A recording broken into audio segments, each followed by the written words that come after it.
Hello sweet friends, and welcome back to my channel.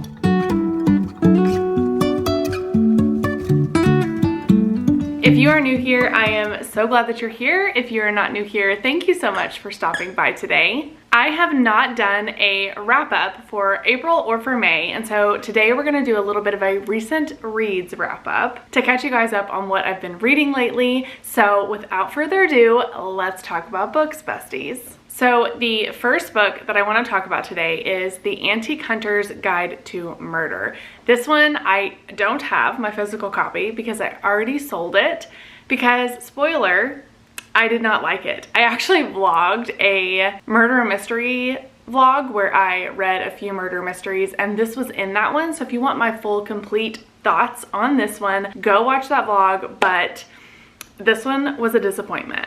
Unfortunately, I just really was not invested in the characters. The pacing was weird. I found myself getting bored a lot in this one. And so for that reason, I ended up giving this one 3 stars. Realistically, looking back, it honestly is probably more like a 2.5. I don't think I will ever think about this book again a day in my life after this reading wrap up. And so that's a very unfortunate, but it is what it is. So this was The Antique Hunter's Guide to Murder. This one was also mentioned in a vlog of mine, but this is The Golden Goal by Anna Conwell. I absolutely adored this book, okay? This is a brother's best friend romance. It's a sports romance. It's hockey. It is kind of enemies to lovers. They're like childhood enemies to lovers because we all know that if you have a big brother, a lot of times his besties are always picking on you, always kind of teasing you and making fun of you, and that definitely is the dynamic that they grew up in, and he has always had a crush on her. Let me back up. Let me tell you what this is about. This book follows Sutton and Shaw, and Sutton is a physical therapist, and she gets a job with a hockey team as one of their like on-staff physical therapists for the players. And on the same team is Shaw, who is her brother's best friend, and also, like I said, her childhood enemy. They have just the most fun banter situation. This is definitely a he falls first because Shaw has the biggest crush on Sutton, and he finally realizes, I'm gonna make her fall in love with me. She still sees me as like this kid, and this dynamic of our relationship is still very like childlike, back and forth, like pranking. Well, not really pranking. I actually don't think that they prank each other, but that kind of vibe. And he decides that he is determined to make her fall in love with him. And it is so good. Cannot recommend it enough. 5 stars, absolutely adored it. If you are a sports romance girly at all, please pick this one up. And if you like Brother's Best Friend, this one is one of the best I've ever read, and I love that trope. So, highly recommend. Next up, I read Traces of Guilt by D. Henderson. This is the first in the Evie Blackwell mystery series. It's actually a cold case mystery series where Evie Blackwell inherits cold cases. That's like her entire MO, is she is a cold case detective. I was really excited about this series, and unfortunately this one really fell flat. I actually talk about this one in that same mystery vlog, so if you want full complete thoughts on why I didn't really care for it, go check that out. But it was honestly a lot of the same reasons for The Antique Hunter's Guide. Did not really feel invested in the characters. There were so many characters that it was a little bit overwhelming. I actually listened to a portion of this while I was driving back and forth to a bunch of different errands, and so maybe that was the problem. I will kind of give that caveat. It could have been an audiobook problem, a me problem, but there were just so many characters. It got very confusing to me near the end. I feel like I missed some things, but ultimately it just fell flat for me. It was not as exciting as I thought it would be. I didn't really care for the case itself. Like it had me interested at certain points and then lost my interest. This was kind of a roller coaster of emotions, honestly, because I do remember certain points enjoying things and then feeling like they would just fall off. So that's not a very well-rounded review. And to be honest, this was almost 2 months ago. So I don't even remember a whole lot of the plot other than the few things that I did enjoy in the plot. So with that being said, this was unfortunately a dud for me. I think I ended up giving it 3 stars on Goodreads, but realistically, it probably was more like a 2.5 or something. Next, I read The Unexpected Mrs. Poax. This is the first in Dorothy Gilman's Mrs. Poax series. And guys, okay, I absolutely adore this woman. This character is so good. She is a widowed senior who kind of is finding her place in the world as a senior. That is actually one of my favorite kind of themes to read about, and I don't really know why, but I love reading stories about seniors or the elderly kind of finding their place in the world as they age and kind of figuring out and working out what it means to be getting older and to be retired or to be widowed, kind of entering that season of their lives where their children are grown and have their own lives going, and you know, sometimes your grandchildren have grown and they have their own things going on. And I just really love reading stories about people like that, just really loving and living their lives. And I just really love that. And so Mrs. Poax definitely does that. She essentially goes to the doctor and the doctor says, physically you're as healthy as a horse, but emotionally I can tell like you're not yourself. So why don't you get out and do something for you? So why don't you get out and learn something new or do something new, join a club, learn an instrument, something like that to keep your morale up. And she says, I've always wanted to be a CIA agent. And he's like, okay, well, I mean, that really wasn't what I had in mind, but you go for it. And so she, by happenstance, it's a whole situation that is very comical. She ends up being sent to Mexico as a CIA agent with absolutely no training. And it is so funny. Mrs. Poax's character is clever and just so funny by being herself. Like, she herself is not even making jokes, but who she is as a character is just so comedic, and I absolutely adored it. I love Mrs. Poax's character with my whole heart. I will absolutely be continuing this series. This was 5 stars. Next up, we have Fear Has a Name by Preston Mapes. This is the first in the Crittenden Files series. I think that there's only 3 in this series, and that makes me really sad because this was another 5 star. I absolutely love this book. This book has stuck with me. I read this back in the beginning of April and just have thought about it almost every single day since I finished it. It's fantastic. This is a Christian thriller that follows journalist Jack Crittenden, and his wife and his daughters are the victim of a home invasion right at the beginning of the book.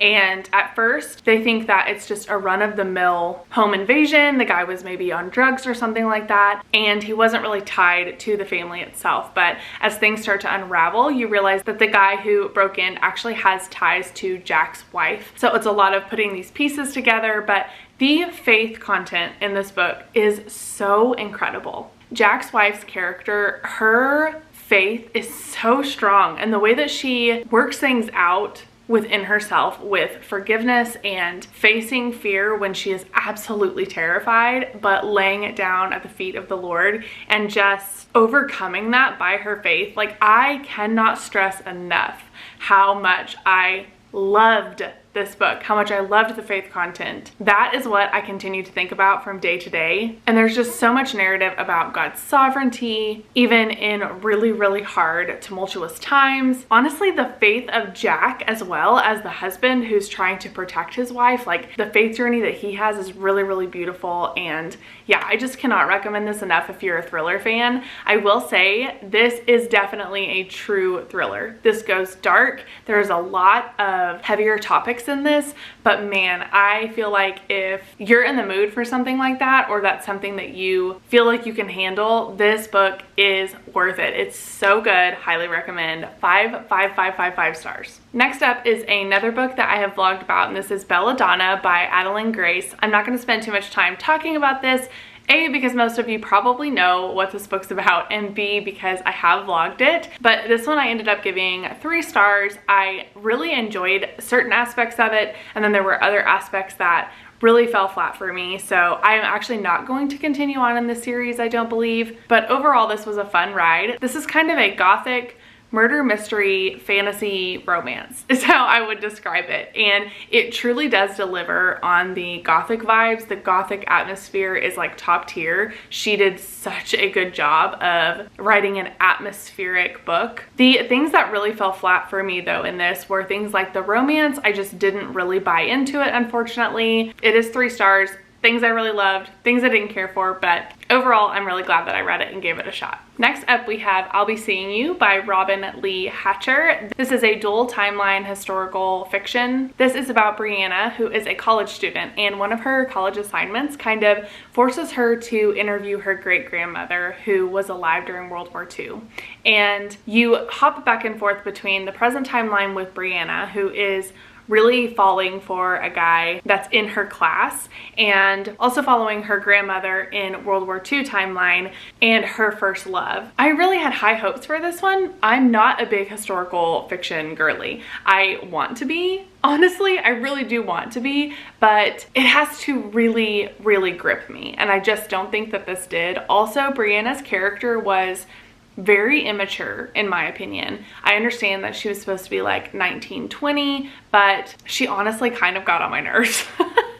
I don't know, I just felt like she was unrealistically immature for that age. Also, pretty bratty, which I just don't like that. I do not like to read bratty characters, which I know was part of the story for sure, because the grandmother makes numerous comments about how you don't even understand like how good you have it. Life when I was younger was so different, those kinds of things. And so I understand that there was like a narrative to it, but I don't know, it just was almost too much for me, where I just found myself skipping past Brianna's dialogue because yeah, I just could not really handle the brattiness. But there were some things I really did love in this about second chances and forgiveness and really coming back from your mistakes and not letting them define you. So I really enjoyed those aspects of it. I promise not every single book in this video is me saying I loved this and hated this, but that's just the way it goes sometimes. And this one I ended up giving 3 stars, I think. Again, probably realistically more like a 2.75, 2.5. Probably will never think about it again, and I'm gonna unhaul it. So there's that.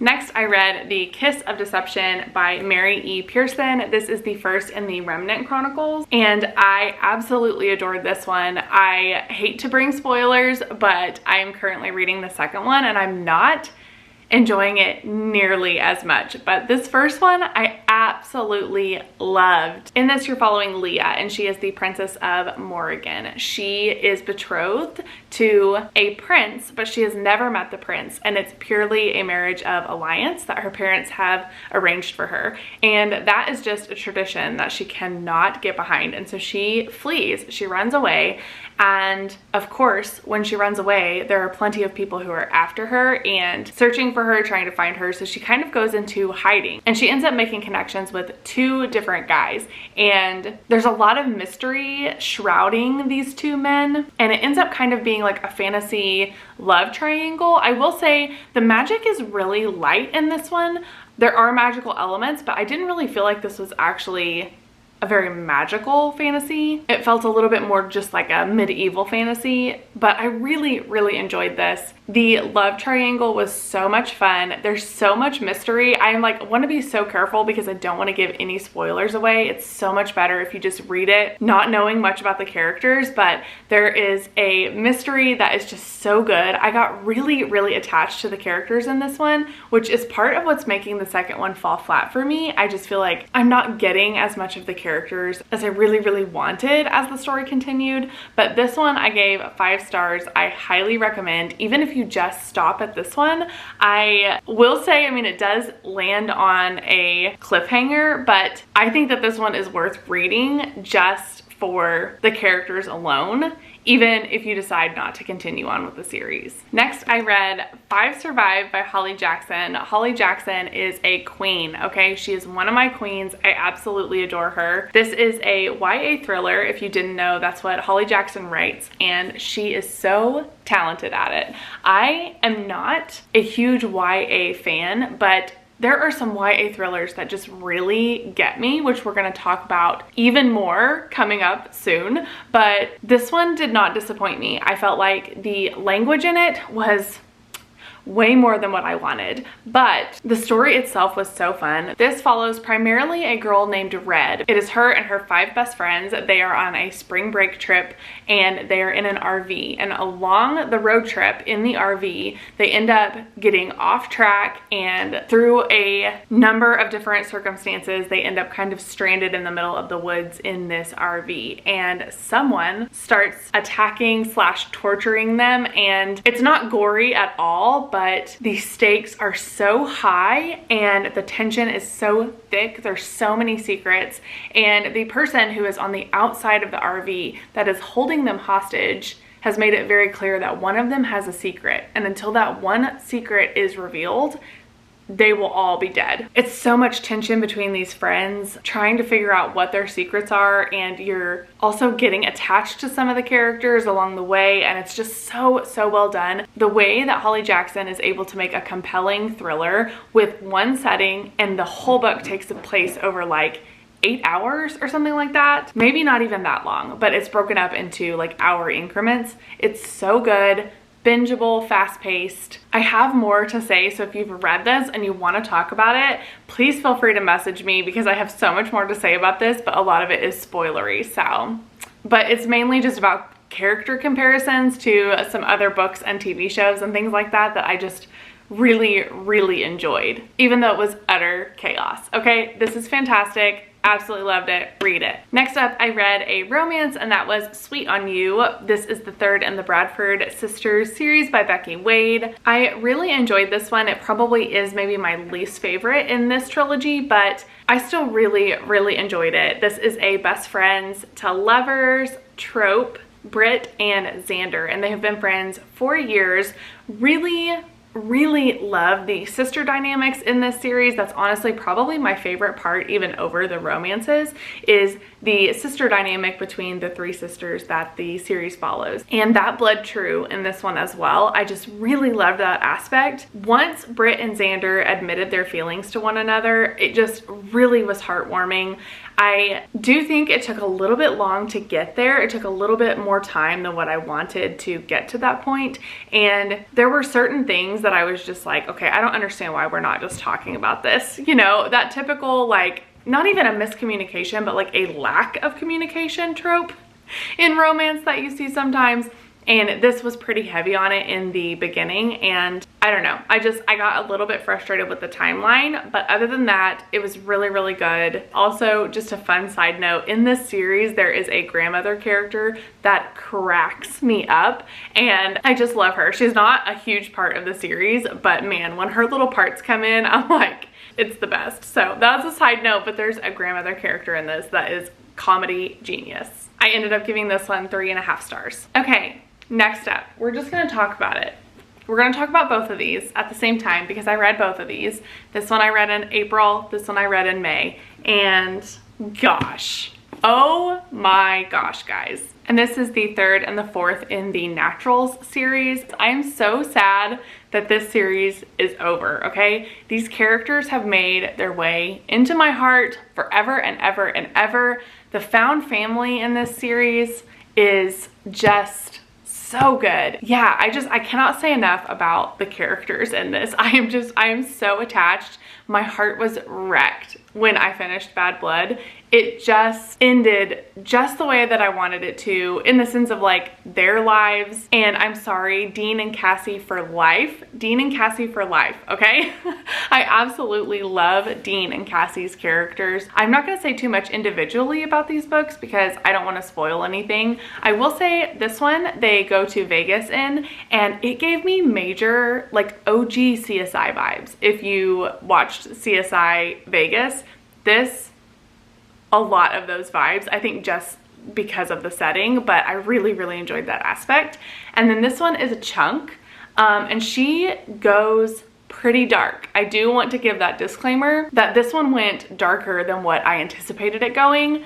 So just know that going into it. It's still YA, so it's not gonna be like a Stephen King novel or anything, but definitely went pretty dark with some cult storylines and just pretty intense, I would say. So just know that, but gosh, guys, I absolutely adore this series. This is a new favorite series of all time, 5-star series. And actually a little bit of an unpopular opinion, I think, but this one is my favorite. The last book was my favorite, I think, of the entire series. I just absolutely loved it. Very chaotic. I'm learning that I'm here for the chaos. Also, it kind of reminded me, with its chaotic vibes, it reminded me a little bit of the final book in the Good Girls Guide to Murder series. I think it's Good as Dead or something like that. That book was my favorite of that series too. And a lot of people didn't like it because they felt like Holly Jackson was trying to do too much in it. And I've heard that same criticism of this one, but I loved it. All that to say, guys, just read this series, okay? Read it, fall in love with them so that you can be destroyed like I am. Next up, I read another romance. This is Better Together by Mandy Blake. This is the 4th or the 5th? This is the 4th in the Wolf Creek Ranch series. And again, shocker, absolutely loved it. I don't think Mandy Blake can do wrong, okay? I just don't think that she can do wrong in my eyes. This is a friends to lovers romance between best friends Colt and Remy. Colt has been in love with Remy for years, and Remy has a very trauma-filled past that has made her honestly just really resistant to relationships in general. So the fact that her and Colt have been such good friends for so long is really special to Remy. And then also her trauma keeping her from wanting to go deeper. She thinks that she shouldn't be married and she shouldn't have kids because everyone leaves and she would mess it up, and it's a whole thing that you get to explore in her points of view in this book. But tragedy strikes Colt's life and he actually loses his brother in a car accident. And so in order to get custody of his niece and his nephew, Remy steps up and she says, hey, like, I'll marry you. I never thought that I would be married, but if I'm going to be married to somebody, I might just be married to my best friend, even though it's not a romantic thing. And okay, are you kidding me? She is so stinking cute. Sorry, but anyways, and so they end up getting married and obviously love ensues, but their journey and the way that Remy is there for Colt, the relationship that forms and blossoms between Colt, Remy, and his niece and nephew, it's just so beautiful. And the faith that is woven in this book with Colt just loving Remy like Jesus loves her, and he is just such an embodiment of that. I cannot, okay? He is just the sweetest husband, and I adore their friendship, the way that they were there with each other through a lot of the trauma. Remy kind of working through that trauma as an adult, and then also Colt going through the trauma of losing his brother and like his life changing overnight. So good, chef's kiss, cannot recommend enough. Okay, next I read The Rule Book by Sarah Adams. I have talked a little bit about this already, but I'm unfortunately not a fan and I am unhauling this, okay? I love Sarah Adams' writing. I just think that maybe the cheat sheet series isn't for me. I haven't read the When in Rome series yet, but I need to give it a try. I have read Backlist of Sarah Adams and absolutely loved it. I actually kind of feel like her way back list that's probably still on Kindle Unlimited, if I had to guess, like The Match and The Enemy and that series, I feel like those were way different vibes than the way that she's writing now. Just feels a little bit like maybe she sold out a little bit with the publishing company. And I hate to say that because I really do. And I'm going to continue to read her stuff. I just don't know that this series in particular is for me. I enjoyed the cheat sheet fine. It wasn't like blow me away, and the same with this. I didn't really care for the characters that much, and I don't know, there was just something about the writing that I was not a fan of. I can't really quite pinpoint it. It just did not impress me. It didn't draw me in. I found myself just like wanting to get it over with, and that's unfortunate. But I do think I've just learned that maybe this particular series isn't for me. Maybe I'm being too harsh. You guys let me know down in the comments, but that's just my opinion. Okay, next up, I have a copy of this, but I've already loaned it out because it is amazing, okay? This is Darling Girls by Sally Hepworth. I read this for the Sleep When I'm Dead book club of Jesse's, and I, first of all, could not be more happy that I read this with Gwen and Jesse because our discussion was so much fun. Just so many points were brought up that I hadn't thought about. It just was a really, really good book discussion, I felt like.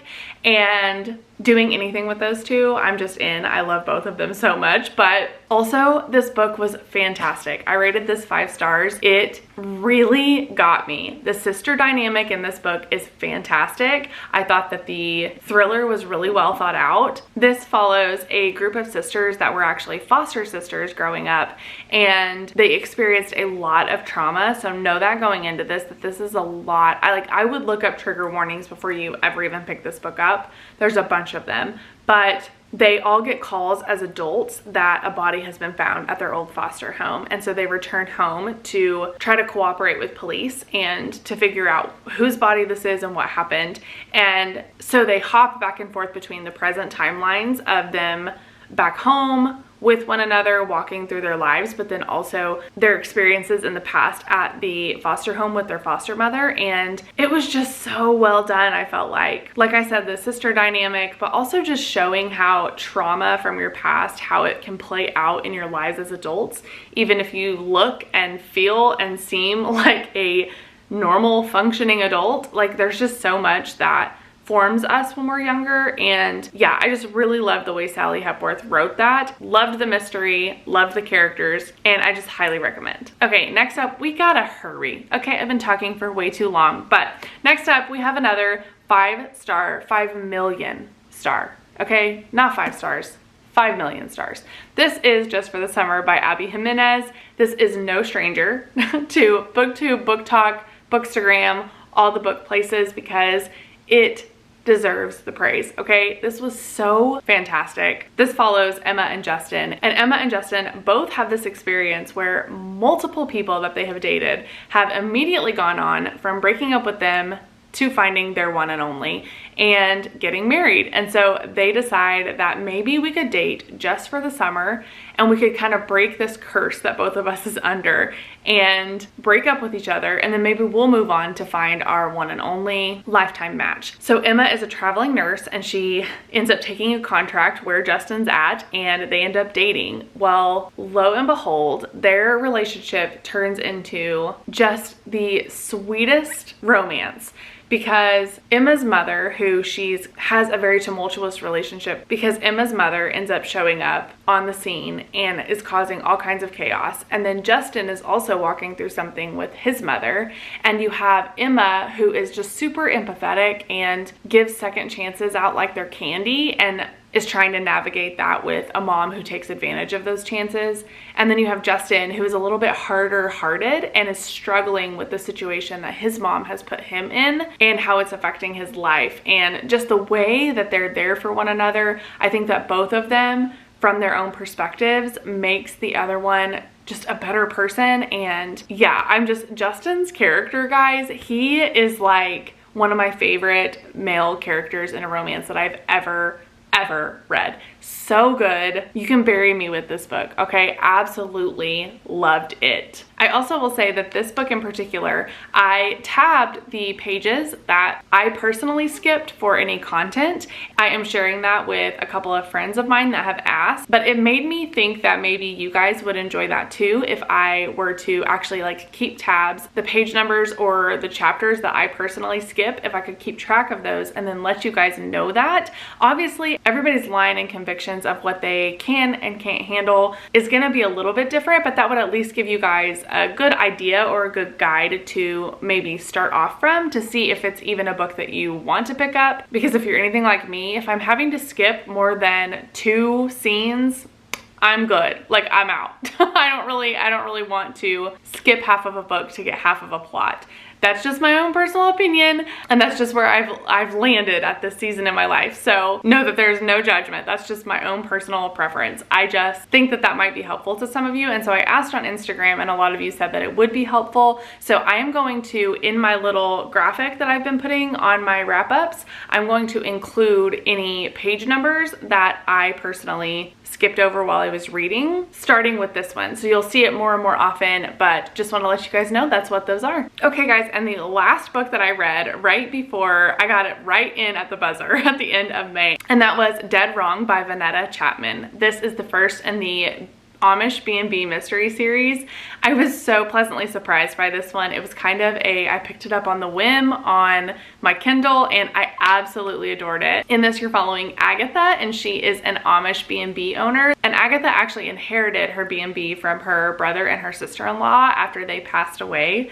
And she moves there and she gets settled. And once she's there for a little while, one of her guests ends up being murdered. And so she finds herself in the middle of that, trying to cooperate with the English police while she's Amish. And yeah, I just really enjoyed it. I will say one of my favorite aspects of cozy mysteries is super quirky side characters, and I was lacking a little bit in that area with this one, but I really enjoyed it, and I'm definitely going to be continuing on in the series. So this was just the perfect little whim pickup. Could not be more happy about it. But that being said, I've been talking for way too long. I've caught y'all all up, but I hope you guys have the best morning, day, evening, night, whatever time you're watching this, and I will talk to you guys in my next video. Bye! Never met someone like you, felt something like your touch. I wish we would.